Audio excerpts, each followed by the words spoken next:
Then I looked one more time and the man is sprinting full speed towards me. He stopped right in front of me and said, "Oh, I thought I was late for this bus." "No, you're not," I said calmly, and got to take a look at his face. He looked like he was around his 40s. Brown hair, messy beard, torn up clothes. We waited at the stop for another 10 minutes and the bus was finally arriving. I stuck my arm out just to make sure the bus driver could see me. As soon as I walked up, I felt the man grab my shoulder and pull me back very hard. I instantly started to panic as both of us are now hid in the darkness of the bus stop. "What are you doing?" I said in a scared voice. It was still dark out and the bus driver obviously didn't see me with the headlights on and the rain pouring. It was at that moment I realized I was in a dark street with a creepy man putting his hands on me, probably making a horrifying face. Slowly, I looked behind my shoulder and the last thing I remembered was him hitting me in the head and knocking me out unconscious.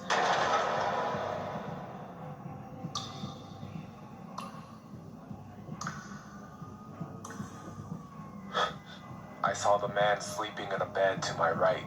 The adrenaline was rushing through me and all I could think about was how I could escape. I've had some training in MMA, so I didn't feel too unconfident if I needed to fight for my life. Since the guy was still asleep, I was planning on elbowing him repeatedly in the head while he was still sleeping and then find a way out. I knew this would work if I could do it correctly, so I propped up and walked to his bed. I got my arm ready and instantly he turns his head and sees me above him. I tried to hit him as hard as I could. However, with the fear at that moment, I missed. Again, I started swinging as hard and as fast as possible. But to my surprise, the man didn't block any of my fists at all. He just laid there smiling as his head got pounded. Honestly, it freaked me out even more that he wasn't doing anything. But finally, his face gave in. His nose started to bleed and a cut began to emerge on his face. I started to slow down as I ran out of stamina. His eyes closed and the smile began to fade. Instead of taking a step back, I decided to keep going and kept swinging as hard as I could. I was sure the man was out cold. The man's eyes opened and he smiled and stood up.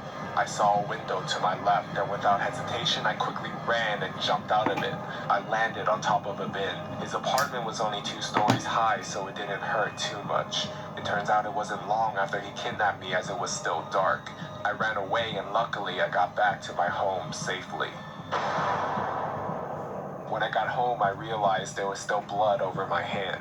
I felt my head and there was blood from when he hit me as well. As I rang my doorbell, I heard my dad's footsteps, followed by heavy footsteps to my left. The man followed me and was suddenly there coming towards me. My dad opened the door and I ran straight inside the house and locked it immediately. I explained everything to him. My dad, being the guy he is, swings the door open, fists clenched with me following. As we went outside and looked around, the man reappeared. I went towards him with brass knuckles on, but my father stopped me and muttered, "Hand." I looked at the man's hand to see a knife and he starts to slice the air. He gets closer and continues to swing the knife maniacally, but manages to barely slice my cheek. My dad grabs him by the arm and beats him senseless. We then called the police and the man was locked up. Ever since that day, I've become an even more cautious of a person. It took me a while to get over the fear of that day, and that's why I no longer ride on the bus.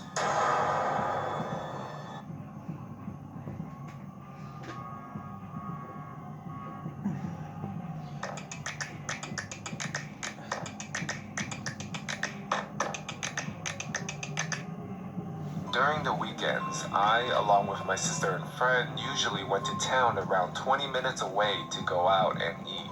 It was a busy area, so there were many people on the streets asking for money. After a lot of fizzy drinks, we were walking to the nearest restroom, and my friend accidentally kicked over one of the man's pot of money, and it all went under this young guy's car. The man was still in his car, so luckily she could ask him to move so she could collect the money back. She knocked on his window and asked politely for him to move. He simply stared at her for a second and replied, "All right, young lady," with an extremely large grin on his face. At the time, my sister and I could tell something was up and that man was fishy. However, there wasn't much we could do to prove it. He reversed the car ever so slightly. My friend and I went over to pick up this man's money, and he was waiting angrily. My sister, however, refused to help collect the money, and that seemed very out of character for her, and I knew something was up. She proceeded to watch us pick up the money until she stormed over to the man's car parked elsewhere. The man turned on his car and drove away as fast as he could. My sister began yelling different slurs at him. She tells us that the man was taking photos of us from his car while we were leaning over to collect the money. As there was not much we could do, we just continued to complain about the man and how disgusting it was. After this encounter, we realized we started seeing the same white car around us. But we didn't think too much of it and made jokes that it was the creepy guy and he was coming to get us.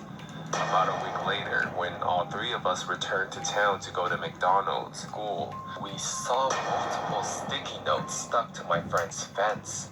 It said simple compliments like beautiful and gorgeous, but the ones further down said more creepy things like soft skin, and then we read yellow polka dots. Strangely enough, my friend always had a liking for yellow polka dots. We asked her whether she maybe had a mad ex-boyfriend, but she claimed she hadn't been with someone for 2 years. We were all scared and confused until my sister brought up considering the drastic increase in that white car and that homeless man saying that to us in town. It could be that creepy man who took photos of us that day, and he may have seen her underwear. We took down the sticky notes after taking a photo of it just in case. I didn't see my friend in school for the next 5 days. I tried visiting and she let me in and locked the door. All the blinds were shut and her family still weren't back from their vacation. My friend explains how this man returned during the night to put sticky notes on her fence once again spelling polka dots. I told her to call the police, but she refused. The next day, I convinced her to come along with me to talk to the homeless man and maybe we could find some answers. Luckily, he was still there. We asked him over and over to explain what he said last time or tell. Let's go home and go to bed, wake up in the morning for school. Done.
Good night.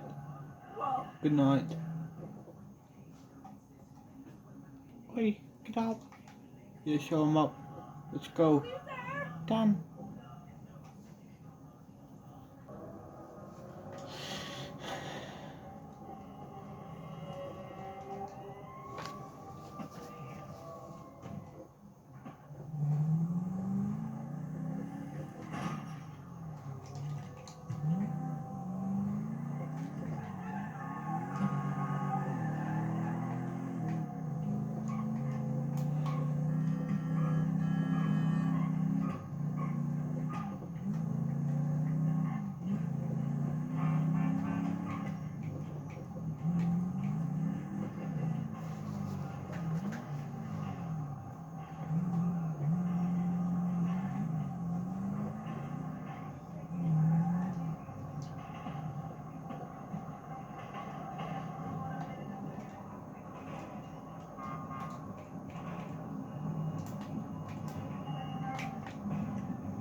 Us if he knows about the man in the white car, but he wouldn't say anything. My sister stood at the other side of the road to keep watch. Suddenly, the man in the white car creeps up behind us, and my sister came running over and grabbed both of his arms and restrained him behind his back as if she was some kind of police officer. She told the man that she's not afraid to report him to the police and told him to get out of sight and never to disturb us again. The man was able to escape from her hold and got into his